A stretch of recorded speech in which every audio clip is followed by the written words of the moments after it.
नमस्कार दोस्तों, आज हम चारवाक दर्शन की शुरुआत करने जा रहे हैं। देखिए, चारवाक दर्शन के अंदर हमें दो चीज़ों का अध्ययन करना है। एक तो उनके ज्ञान के सिद्धांत का,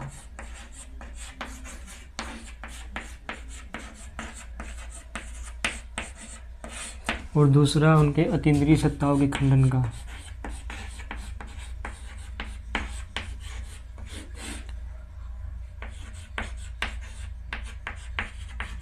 अतीन्द्रिय सत्ताओं का खंडन। चारवाक दर्शन के अंदर हमें इन्हीं दो टॉपिक को कवर करना और इनको हम पूरे विस्तार में जाकर समझेंगे।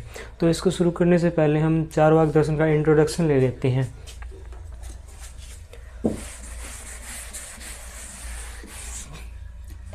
तो नोट करेंगे, चारवाक दर्शन जो है वो एक नास्तिक दर्शन है। चारवाक दर्शन जो है वो एक नास्तिक दर्शन है। नास्तिक का मतलब होता है जो वेदों की प्रामाणिकता को स्वीकार नहीं करता है, ये वेदों को नहीं मानते चारवाक। और ये अनीश्वरवादी भी है।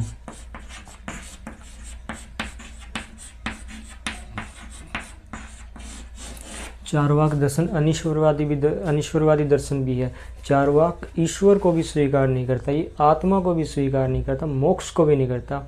भारतीय दर्शन का सबसे विद्रोही दर्शन चारवाक दर्शन है। तो देखिए, जो ये वस्तुवादी दर्शन भी है। वस्तुवादी,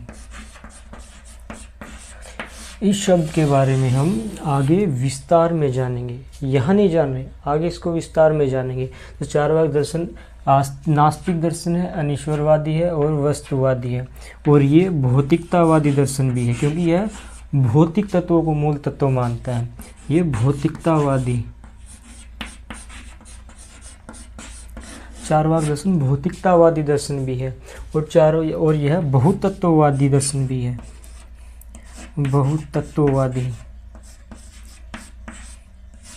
चारवाक दर्शन बहुतत्ववादी दर्शन, क्योंकि यह अनेक तत्वों को मूल तत्व मानता है।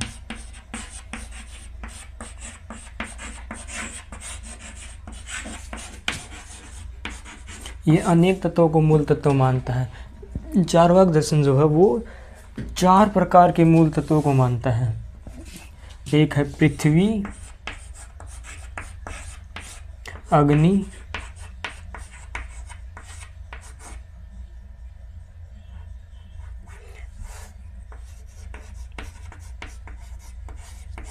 वायु और जल। पृथ्वी, अग्नि, वायु, जल, जो चारवाक है वो चार प्रकार के तत्वों को मानता है। पृथ्वी, अग्नि, वायु और जल। और जो आकाश है उसका चारवाक खंडन करता है। आकाश का चारवाक खंडन करता है। और आकाश का खंडन चारवाक कैसे करता है, इसके क्या तर्क देता है, इसको हम विस्तार में जानेंगे। यहाँ बस हम चारवाक का इंट्रोडक्शन दे रहे हैं। तो जो चारवाक दर्शन वो एक नास्तिक दर्शन है, अनीश्वरवादी दर्शन है, वस्तुवादी है, भौतिकतावादी, भौतिक तत्वों को मूल मानता है, बहुतत्ववादी है, अनेक तत्वों को मूल तत्व मानता है। ये चार प्रकार के मूल तत्वों को इन्होंने स्वीकार किया। पृथ्वी, अग्नि, वायु, जल, आकाश का खंडन करते हैं। कैसे करते हैं आगे जानेंगे। तो अब देख लेते हैं कि चारवाक आखिर है कौन।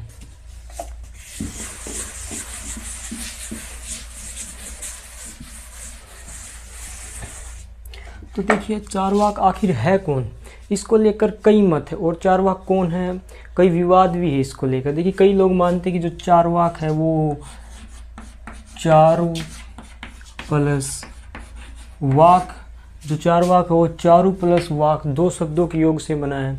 चारु का मतलब है सुंदर और वाक का मतलब है वचन।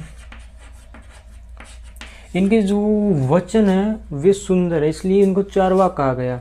जैसे कि इनके वचन है, पित्वा पित्वा पुनः पित्वा यावद पतति भूतले, कि पियो पियो बार बार पियो, जब तक पियो जब तक धरती पर गिर न पड़ो। और बाद में क्या कहते हैं, उत्थाय च पुनः पित्वा पुनर्जन्म न विद्यते, कि उठो, दोबारा उठो, दोबारा पियो, क्योंकि पुनर्जन्म नहीं मिलने वाला, यही जन्म है। कहते हैं जब तक जियो सुख से जियो, ऋण लेकर घी पियो। याव जीवित सुखम जीवित ऋण कृत्वा घृत पीवित। तो कई लोग ये मानते हैं इनके सुंदर, इनके जो वचन है बड़े सुंदर है, इसलिए चारवाक पढ़ा। और जो कई कहते हैं कि जो चारवाक है वो एक ऋषि थे, कई कहते हैं कि ऋषि, चारवाक जो एक ऋषि थे, उनके हिसाब से इसका नाम जो चारवाक है, जो चारवाक नाम का एक ऋषि था, उनके नाम पर पड़ा है। और जो कई लोग जो मानते हैं जो चारवाक दर्शन की स्थापना है वो जो देवताओं के गुरु बृहस्पति ने की है, जो देवताओं के गुरु बृहस्पति है उन्होंने की है। तो ये कैसे, किस संदर्भ में ये मानते हैं कि देवताओं के गुरु बृहस्पति ने की है, तो इसके बारे में बताते हैं कि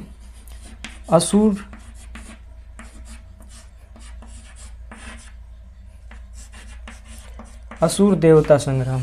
तो देखिए इसके संदर्भ में बताते हैं कि जब असुर और देवताओं का संग्राम हो रहा था तो उसमें जो देवता थे वो कमज़ोर पड़ने लगे, वो भागे अपने गुरु के पास, बृहस्पति के बाद उनके पास जाकर बोले कि गुरुदेव असुर हमें परेशान करते हैं।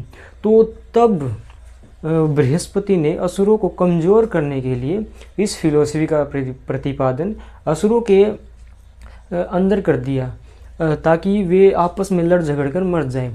क्योंकि जो चारवाक है वो भौतिकतावाद को मानता है, और जहाँ पर भौतिकतावाद होगा वहाँ पर एकता स्थापित हो ही नहीं पाएगी।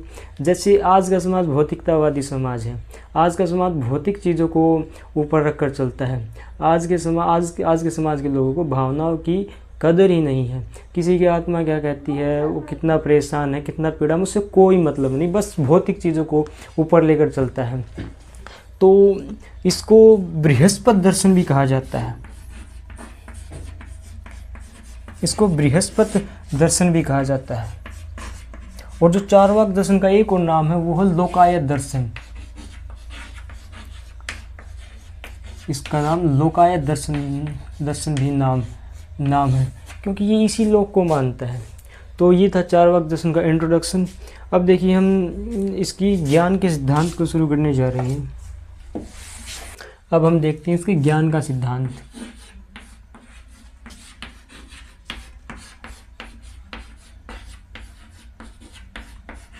ज्ञान का सिद्धांत या ज्ञान मीमांसा कह लीजिए, ज्ञान मीमांसा। मीमांसा का मतलब है खोज, जहाँ सही ज्ञान की खोज, ज्ञान की समीक्षा, ज्ञान के संबंध में विवेचना आदि की जाती है, उसको हम ज्ञान मीमांसा कहते हैं। तो देखिए जो चारवाक दर्शन है उसका जो आरंभ होता है वो उनकी ज्ञान मीमांसा से होता है। चारवाक दर्शन पहले अपनी ज्ञान मीमांसा देते हैं कि सही ज्ञान की प्राप्ति का स्रोत क्या है, सही ज्ञान का स्वरूप क्या है, उसकी प्रामाणिकता क्या है। तो देखिए ज्ञान के सिद्धांत के अंदर दो पक्ष आते हैं। एक पक्ष तो वो है जिनको चारवाकों ने स्वीकार किया है, और जो दूसरा पक्ष है वो है जिनका उन्होंने खंडन किया है। एक पक्ष है स्वीकारात्मक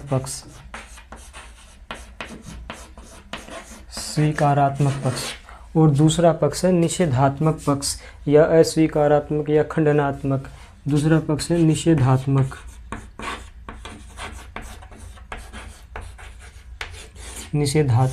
इनका जो एक पक्ष है स्वीकारात्मक और दूसरा निषेधात्मक। देखिए जो चारवाक दर्शन है उसका आरंभ होता है उनके चारवाक दर्शन का जो आरंभ होता है उनकी ज्ञान मीमांसा से होता है। ज्ञान मीमांसा में उन्होंने दो पक्ष माने हैं, एक स्वीकारात्मक, दूसरा निषेधात्मक या खंडनात्मक। तो देखिए स्वीकारात्मक उन्होंने क्या माना है, उन्होंने प्रत्यक्ष को ही एकमात्र प्रमाण माना है। प्रत्यक्ष को एकमात्र प्रमाण माना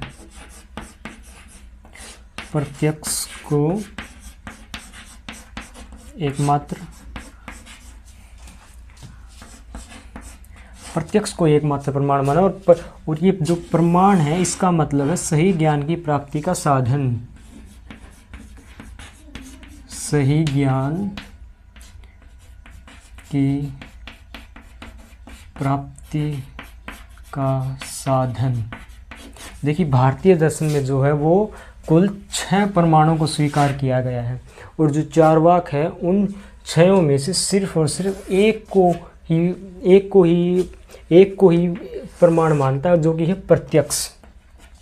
अब प्रत्यक्ष किससे मिलता है, तो देखिए जो हमारी इंद्री है, जो हमारी इंद्रियां हैं, आँख, नाक, कान, त्वचा, जीवा, जब हमारी इंद्रियों का संपर्क, जब हमारी इंद्रियों का संपर्क, जब हमारी जो इंद्रियां उनका संपर्क किसी वस्तु के साथ होता है, संपर्क किसी वस्तु के साथ होता है,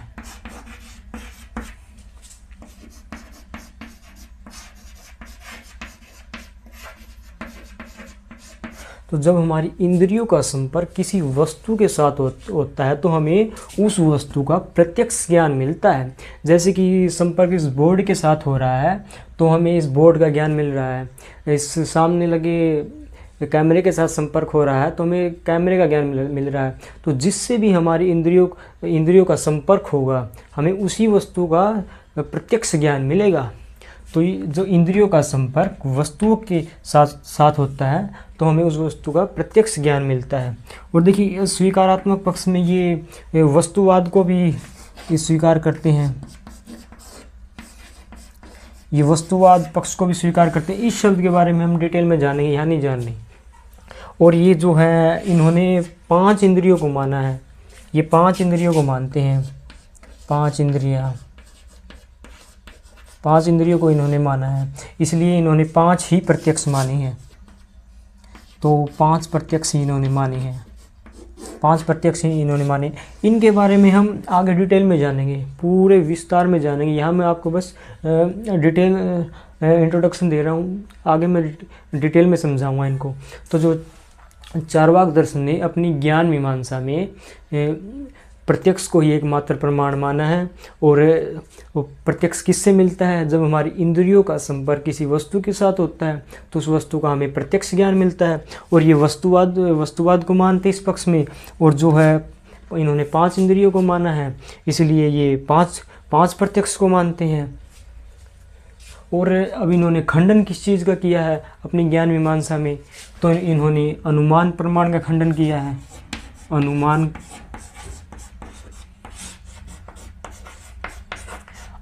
प्रमाण का इन्होंने खंडन कर दिया, शब्द प्रमाण का खंडन कर दिया इन्होंने शब्द प्रमाण का खंडन कर दिया, उपमान प्रमाण आदि का खंडन कर दिया।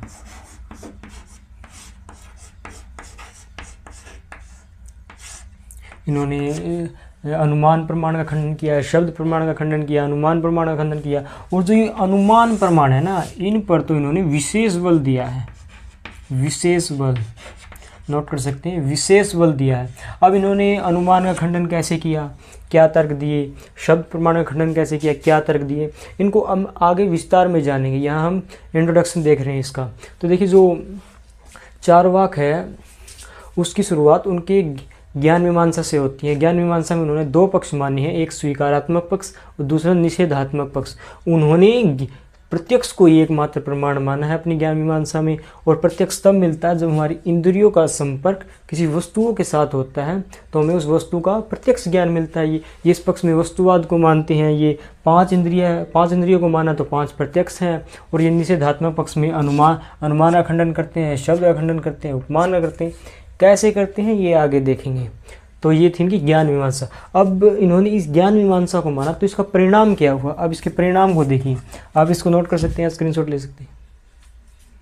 अब देखते हैं इसका परिणाम क्या निकला।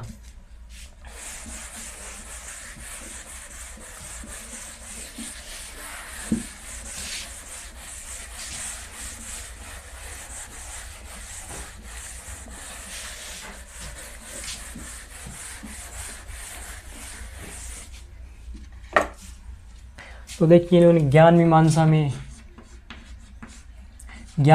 में इन्होंने 2 पक्ष माने थे, एक स्वीकारात्मक, एक खंडनात्मक में इन्होंने प्रत्यक्ष को ही एकमात्र प्रमाण माना था, प्रत्यक्ष को ही। और अनुमान का खंडन किया था, शब्द का खंडन किया था और उपमान का खंडन किया था। तो जब इन्होंने अपनी ज्ञान मीमांसा में इन सब को माना तो इसका परिणाम क्या निकला, इनका जो परिणाम क्या निकला इनकी तत्व मीमांसा में। अब हम इनकी तत्व मीमांसा को देखने जा रहे हैं, मेटाफिजिक्स, तत्व मीमांसा।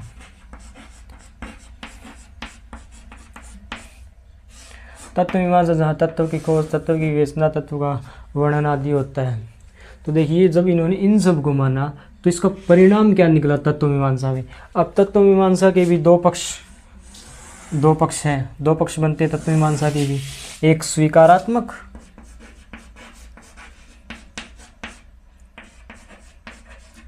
और दूसरा निषेधात्मक, खंडनात्मक, अस्वीकारात्मक।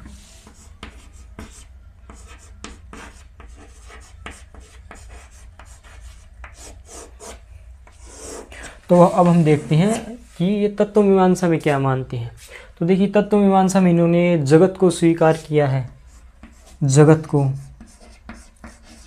जगत की सत्ता मानी है इन्होंने, जगत की सत्ता स्वीकार्य, सत्ता स्वीकार्य। तो जगत की सत्ता स्वीकार्य ये कहते हैं कि हम तो जगत को मानेंगे। क्यों? क्योंकि जगत का हमें प्रत्यक्ष हो रहा है, जगत की वस्तुओं का हमारी इंद्रियों के साथ संपर्क हो रहा है, प्रत्यक्ष उनका प्रत्यक्ष ज्ञान मिल रहा है, तो इन्होंने जगत को माना है। ये मानते हैं कि जो जगत है वो 4 तत्वों से मिलकर बना है, जो जगत है वो 4 तत्वों से बना है, 4 तत्वों से बना है। और जो ये इन्होंने जो 4 तत्व माने हैं वो है पृथ्वी, अग्नि, वायु और जल और आकाश का इन्होंने खंडन किया है। वो आगे देखें तो इन्होंने माना कि जो जगत है वो 4 तत्वों से मिलकर बना है, पृथ्वी, अग्नि, वायु और जल। ये 4 प्रकार के मूल तत्व मानते हैं, इसलिए ये भौतिकतावादी है। जो चार्वाक दर्शन है वो भौतिकतावादी दर्शन है, क्योंकि इन्होंने भौतिक तत्वों को मूल तत्व माना है। ये भौतिकतावादी है और बहुतत्ववादी है, क्योंकि अनेक तत्वों को मूल तत्व मानते हैं। तो चार्वाक दर्शन वो भौतिकतावादी और बहुतत्ववादी दर्शन है, बहुतत्ववादी। जो चार्वाक दर्शन है वो भौतिकतावादी और बहुतत्ववादी दर्शन है। तो जो चार्वाक दर्शन है वो अपनी तत्व मीमांसा में जगत को मानते हैं, क्योंकि जगत का प्रत्यक्ष हो रहा है। इन्होंने माना कि जो जगत है वो 4 प्रकार के तत्वों से बना, पृथ्वी, अग्नि, वायु और जल। और ये भौतिकतावादी है क्योंकि भौतिक तत्वों को मूल तत्व माना है। बहुतत्ववादी है क्योंकि अनेक तत्वों को मानते हैं। और इन्होंने अब इसका खंडन किसका किया है, खंडन किसका किया है। अब देखिए इन्होंने ज्ञान मीमांसा में अनुमान का खंडन किया है, शब्द प्रमाण का खंडन किया है, उपमान आदि प्रमाणों का खंडन किया है। तो इसका परिणाम क्या निकला तत्व मीमांसा में जाकर? तो इसका परिणाम ये निकला कि इन्होंने ईश्वर का खंडन कर दिया। ईश्वर कि हम ईश्वर को नहीं मानेंगे, ये ईश्वर को नहीं मानते, आत्मा को नहीं मानते, ये मोक्ष को नहीं मानते, स्वर्ग को नहीं मानते, नरक को नहीं मानते। भारतीय दर्शन का सबसे विद्रोही दर्शन अगर मैं कहूँ तो चार्वाक दर्शन है। ईश्वर को नहीं माना, आत्मा को नहीं माना, मोक्ष को नहीं माना, स्वर्ग को नहीं माना, नरक को नहीं माना। हम तो मानेंगे उसी को जिसका प्रत्यक्ष हो रहा भाई, हम तो उसी को मानेंगे। तो देखिए जो चार्वाक दर्शन ने अपनी तत्व मीमांसा में जगत की सत्ता को माना है क्योंकि उसका प्रत्यक्ष हो रहा है। उन्होंने कहा कि जगत जो है वो 4 प्रकार के तत्वों से बना है, पृथ्वी, अग्नि, वायु और जल। इसलिए ये भौतिकतावादी है क्योंकि भौतिक तत्वों को मूल तत्व मानते हैं। बहुतत्ववादी है क्योंकि अनेक प्रकार के तत्वों को मूल तत्व मानते हैं। इन्होंने अपने निषेधात्मक पक्ष में ईश्वर का खंडन कर दिया, आत्मा का खंडन किया है, मोक्ष का खंडन किया है, स्वर्ग का खंडन किया है। और जब इनसे पूछा जाता है कि क्यों नहीं मानते, क्योंकि वो कहते हैं कि इनका प्रत्यक्ष नहीं होता, क्योंकि ईश्वर का प्रत्यक्ष नहीं होता, आत्मा का प्रत्यक्ष नहीं, मोक्ष का प्रत्यक्ष नहीं होता, इसलिए इन्होंने इनको नहीं माना। और जो अन्य दार्शनिक है वो इनको अनुमान प्रमाण, शब्द प्रमाण के आधार पर मानते हैं। और जो चार्वाक वो इनका खंडन करते हैं, तो इसलिए इनको ये नहीं मानते हैं। तो देखिए हमने चार्वाक की ज्ञान मीमांसा देख ली, ज्ञान मीमांसा में तत्व मीमांसा देख ली। अब देखते हैं इसका परिणाम इनके नीति शास्त्र पर क्या पड़ा है। अब हम इनकी नीति शास्त्र को देखने जा रहे हैं, एथिक्स को।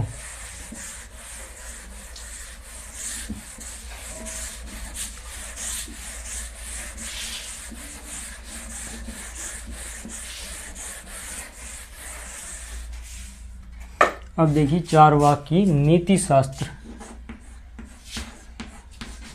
शास्त्र संबंधी विचार।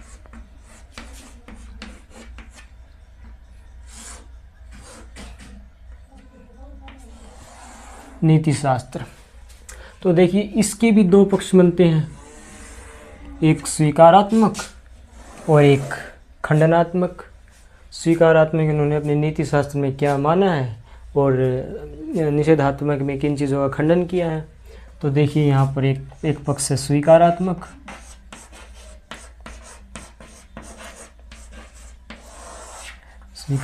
और दूसरा है निषेधात्मक।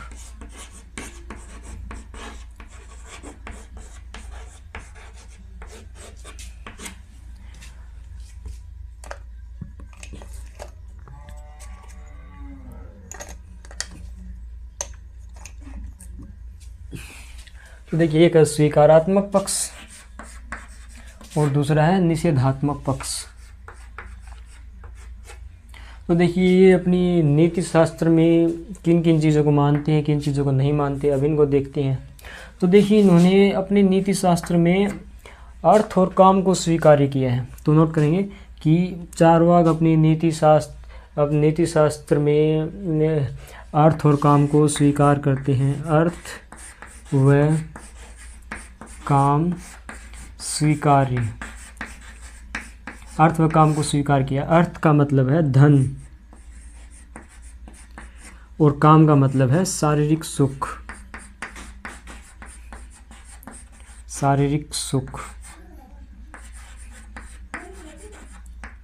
देखिए 4 प्रकार के पुरुषार्थ हैं, अर्थ है, काम है, धर्म है और मोक्ष है।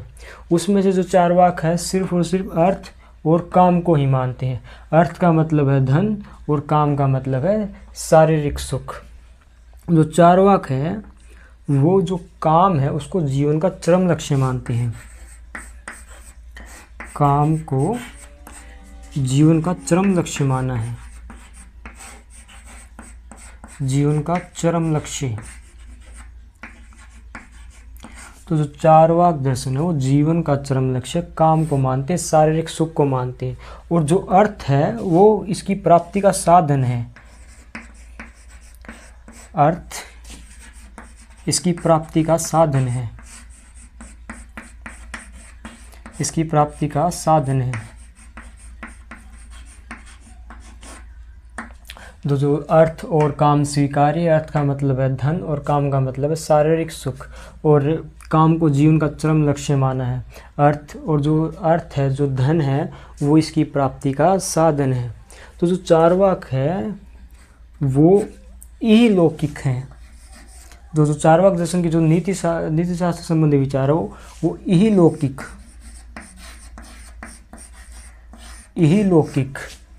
निकृष्ट,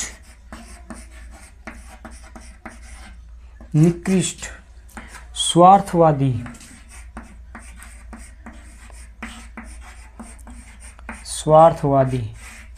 और सुखवादी,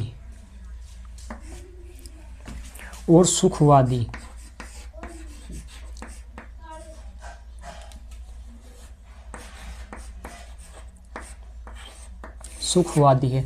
यही लौकिक, इसी लोक में स्वार्थवादी अपना और निकृष्ट शारीरिक सुख और सुखवादी सुख की प्राप्ति।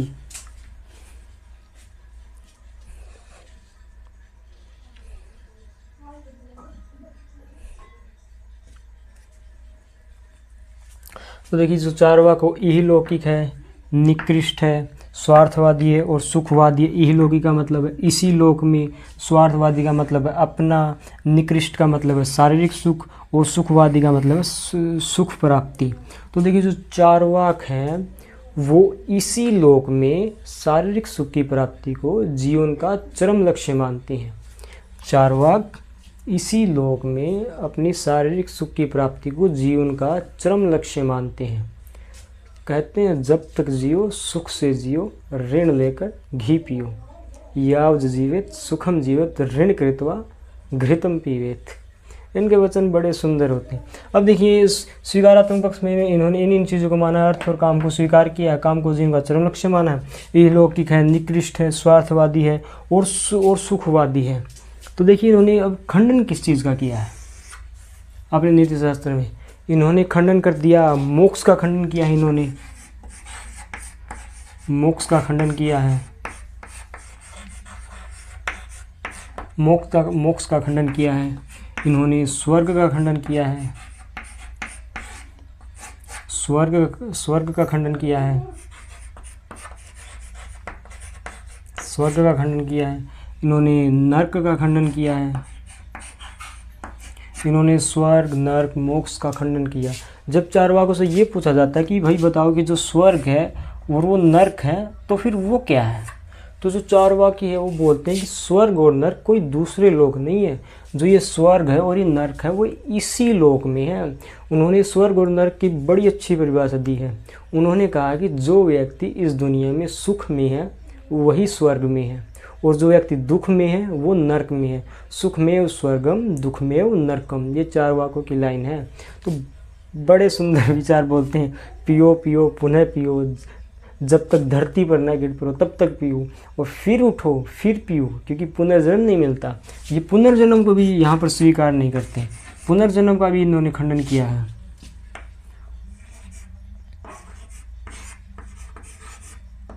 इन्होंने पुनर्जन्म का भी खंडन किया है, स्वर्ग का भी खंडन किया है, नरक का भी खंडन किया है और मोक्ष का भी खंडन किया है। तो ये थे इनकी नीति शास्त्र संबंधी विचार। तो इन्होंने नीति शास्त्र में इनके दो पक्ष बनते हैं, दो पक्ष में स्वीकारात्मक पक्ष और निषेधात्मक पक्ष है। अर्थ और काम स्वीकार्य, काम को जीवन का चरम लक्ष्य माना, अर्थ इसकी प्राप्ति का साधन है। चारवाक यही लौकिक निकृष्ट सुखवादी और स्वार्थवादी दर्शन है। चारवाक दर्शन इसी लोक में शारीरिक सुख की प्राप्ति को जीवन का चरम लक्ष्य मानते हैं। निषेधात्मक पक्ष में ये मोक्ष का खंडन करते हैं, स्वर्ग का खंडन करते हैं, नरक का खंडन करते हैं और पुनर्जन्म का खंडन करते हैं। तो हमने इनके ज्ञान के सिद्धांत का अभी शॉर्ट में देखा है, अभी इनका विस्तार करना बाकी है। कल से हम इसके विस्तार को देखेंगे, फिर से इनकी ज्ञान मीमांसा में जाएंगी, प्रत्यक्ष पर जाएंगी, उसका विस्तार देखेंगे कि प्रत्यक्ष क्या है, प्रत्यक्ष के लिए किन चीज़ों की आवश्यकता है और प्रत्यक्ष को ही एकमात्र हम प्रमाण क्यों मारें, विस्तार में देखेंगे। अभी हमने बस चारवाक को शॉर्ट में देखा है। आज के लिए बस इतना ही, कल से हम इसका विस्तार को देखेंगे। धन्यवाद।